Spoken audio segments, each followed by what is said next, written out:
Aktiviti 2.3 mengkaji kesan suhu ke atas aktiviti pula. Ini bukan aktiviti, ini eksperimen. Ya. Eksperimen.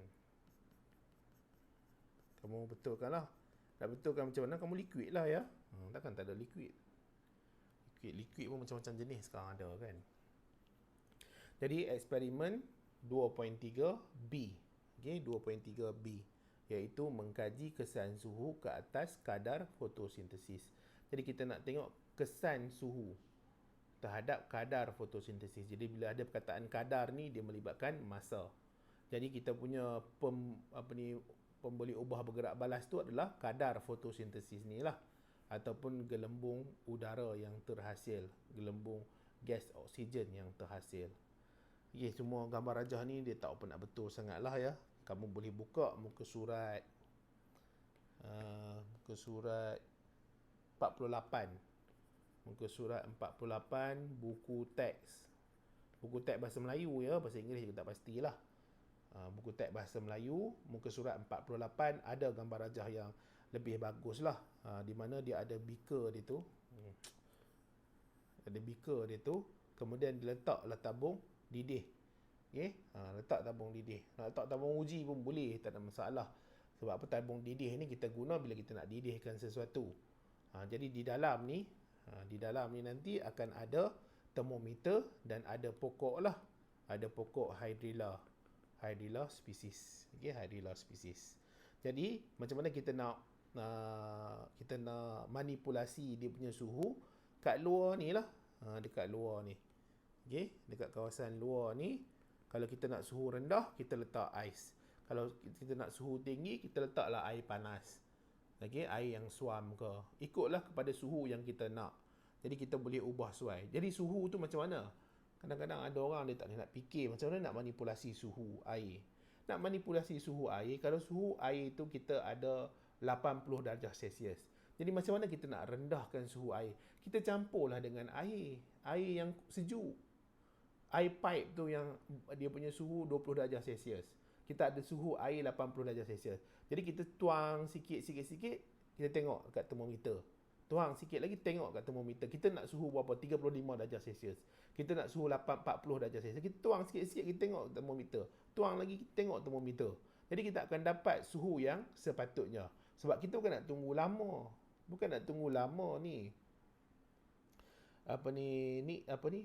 Oksigen tu nak dilepaskan 5 minit sahaja.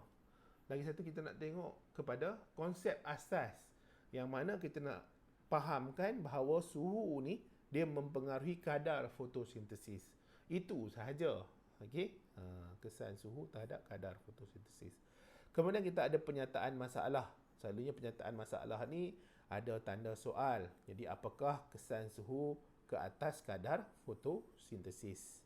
Tak susahlah. Okey, kemudian hipotesis. Jadi hipotesis ni cikgu selalu duk ulang. Setiap kali amali ni mesti cerita hipotesis ni early prediction ataupun educated guess. Kita buat ramalan yang bersandarkan ilmu lah.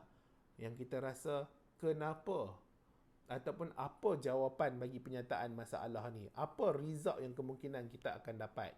Jadi result yang kemungkinan kita akan dapat adalah semakin tinggi suhu, semakin tinggi kadar fotosintesis hingga dia mencapai suhu optimum. Jadi tak boleh semakin tinggi suhu, semakin tinggi kadar fotosintesis, tak. Sebab apa? Suhu yang tinggi, terlampau tinggi, dia boleh merencat ataupun dia boleh memusnahkan fotosintesis. Boleh memusnahkan ataupun menyebabkan fotosintesis ni tidak berlaku. Fotosintesis tidak berlaku. Ya.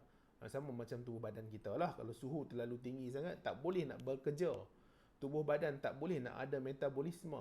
Tak boleh nak ada proses-proses bahan kimia, penghasilan bahan kimia, chemical reaction, semua akan terganggu. Tapi kalau rendah sangat pun sama juga. Ya? Jadi hipotesis dia yang itu, dia pada mencapai suhu optimum. Ini radas, ini bahan. Jadi ni tengoklah. Tengok pada muka surat 48 tu ya. Jadi ni akan ubah suai sedikit lah keadaan dia. Tapi tak ada masalah sangat. Yang lain tu sama. Jadi kita ada cahaya mentol ni 60 watt.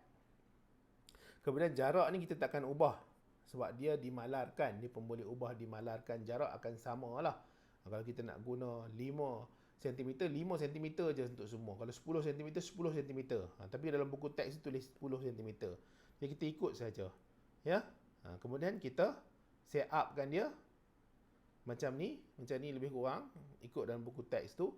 Kemudian kita bilang lah berapa gelembung udara yang terhasil. Okey, pemboleh ubah.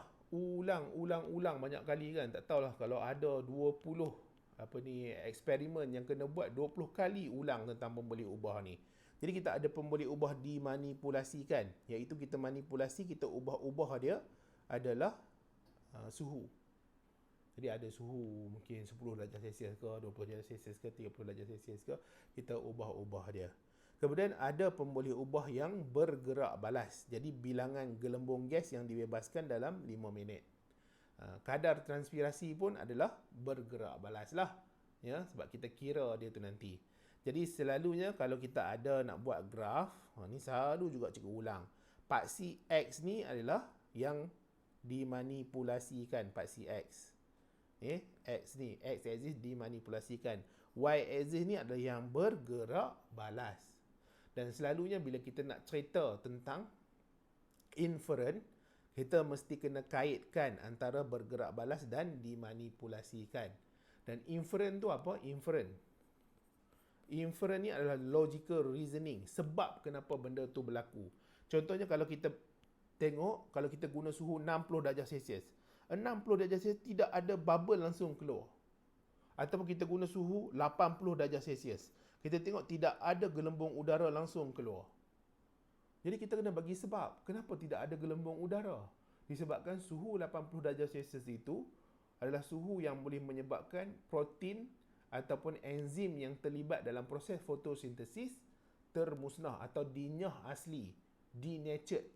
Nyah asli itu maksudnya dia punya struktur tu dia pecah. Dia punya ikatan antara satu molekul dalam amino asid dengan satu molekul amino asid tu dia terurai. Menyebabkan dia tak boleh nak menjalankan fungsi yang sepatutnya dia fungsi. Yang berfungsi. Dan kamu kena ingat, dalam proses fotosintesis ada enzim yang terlibat. Ada enzim. Kamu jangan ingat enzim tu hanya ada dekat sistem pencernaan sahaja ya.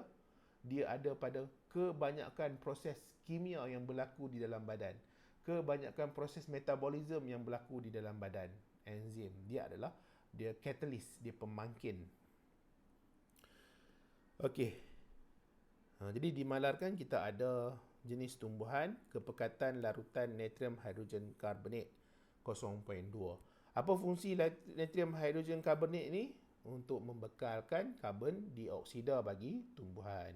Kemudian kita nak kekalkan dalam satu unit sahaja, iaitu sumber cahaya.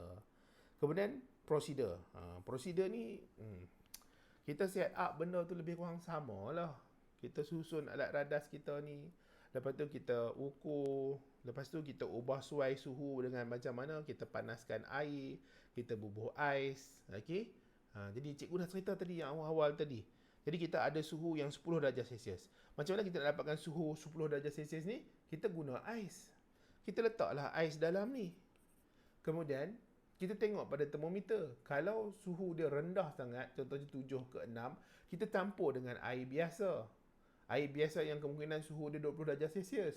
Jadi semestinya dalam balang ni suhu akan meningkat. Kalau kita nak suhu 50 darjah Celsius, kita ada suhu suhu air tu dalam tu ada 30. Jadi kita tambah air panas. Tambah air panas, kita tengok termometer tu. Hati-hatilah. Hati-hati dan perlahan-lahan buat kerja tu supaya kita dapatlah suhu yang sepatutnya kita dapat. Ya. Jadi kita ubah suai, pandai-pandailah kita fikir macam mana. Jadi kita kiralah berapa gelembung udara yang terhasil. Okey, jadi sekarang ni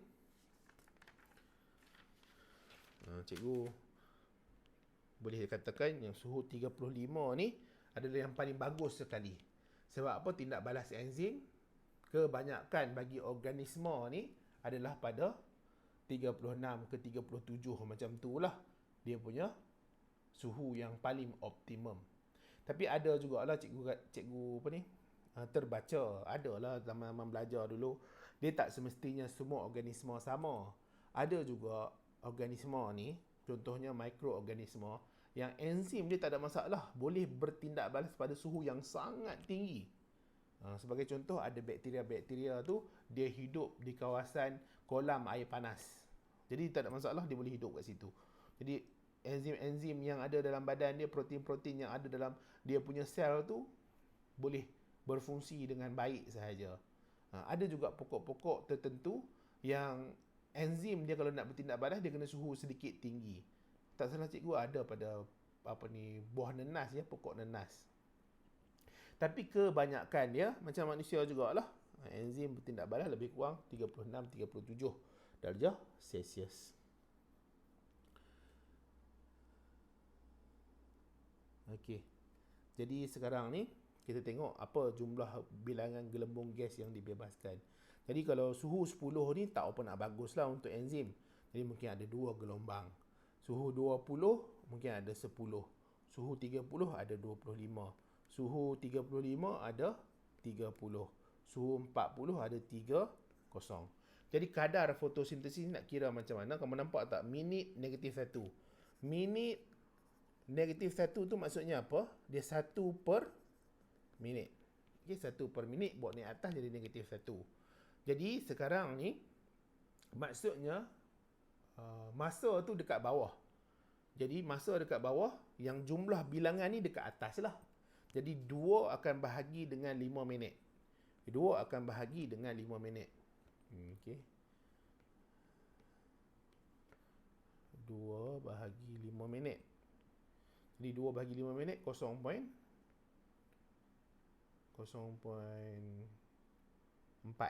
Okey, 0.4. Jadi 10 bahagi 5 minit, jawapan dia 2 lah. 25 bahagi 5 minit, jawapan dia 5. Yang ni 6. Yang ini 0.6. Okey, kemudian ini kosong lah. 0 bahagi 5 kan? Kosong. Tapi kalau 5 bahagi kosong, infinity. Ataupun error kan? Error.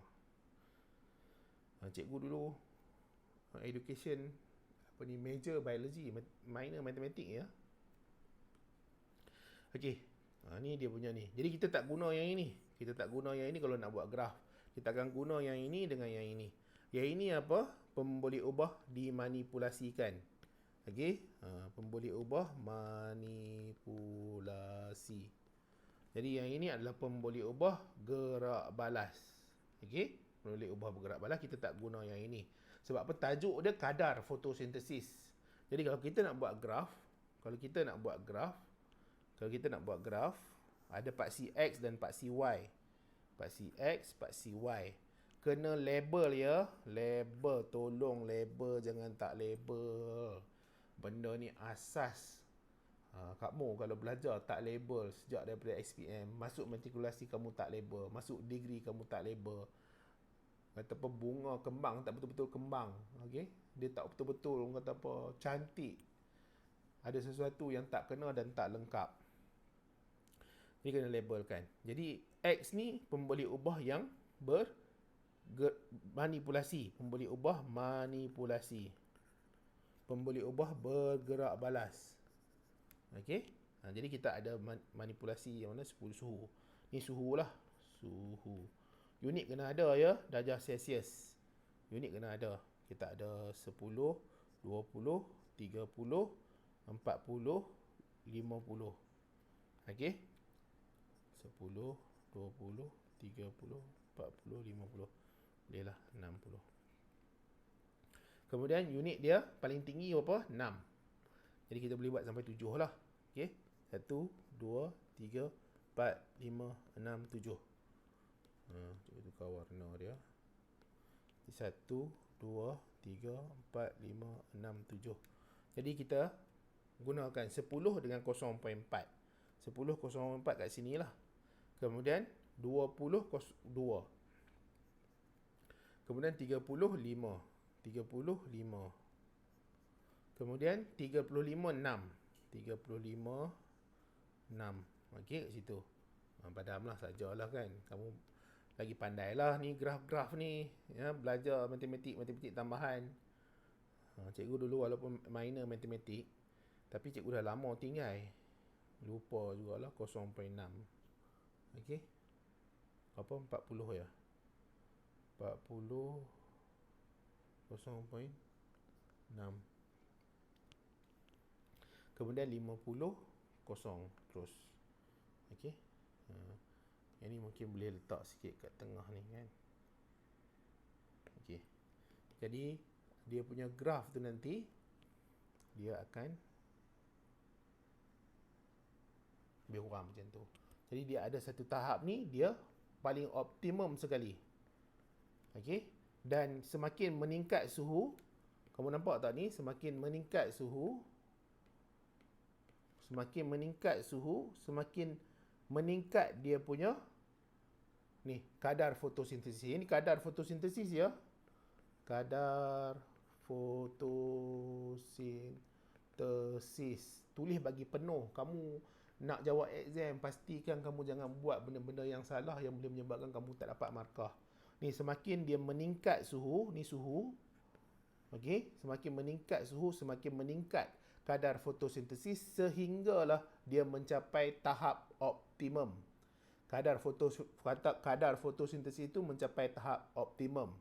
Dan selepas tahap optimum tu, apabila meningkat suhu, kadar fotosintesis akan semakin jatuh. Perbincangan tadi dia banyak kita cerita tentang sebab-sebab kenapa benda tu berlaku. Antaranya kalau kenapa kita guna natrium hydrogen carbonate untuk membekalkan karbon dioksida. Sebablah kenapa kita guna tu. Okey. Jadi antaranya adalah kita ceritakan kenapa semakin meningkat suhu semakin meningkat kadar fotosintesis, sebab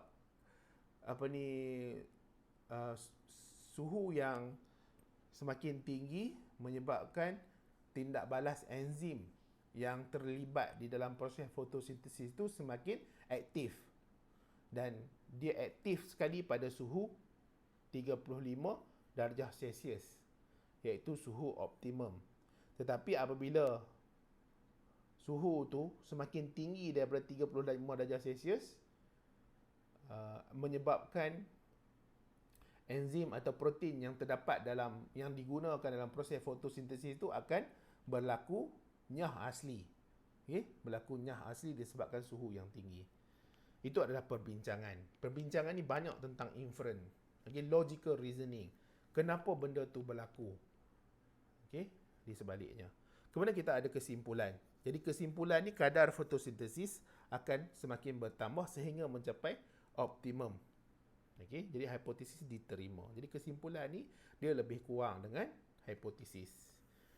Jadi kamu waktu SPM ni memanglah kamu selalu dengar hipotesis diterima.